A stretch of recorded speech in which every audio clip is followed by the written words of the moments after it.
how to connect FundedNext to MT5. Welcome back. In today's video, I'm going to show you how to connect FundedNext to MT5. It's super easy, so just follow along. First, open up your MetaTrader 5 app. You can also do this on your web browser if you're using a Windows computer.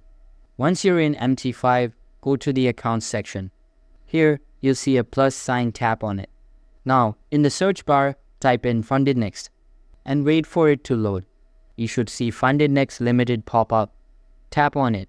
Here on my screen, the FundedNext will not be shown due to the regional issue, but follow up the steps to make it done. If you want, you can tap on information to view the company's registration number and address just to confirm everything is legitimate. After that, tap back and select FundedNext Limited. Now, go ahead and enter your login and password. Then, select the correct server. FundedNext usually has servers numbered up to 4, so just pick the one assigned to you. Once you've entered everything, tap on Login. And just like that, you're now connected to FundedNext on MT5. That's it for today's video. If you found this helpful, make sure to leave a like and subscribe for more quick tutorials. Thanks for watching, and I'll see you in the next one.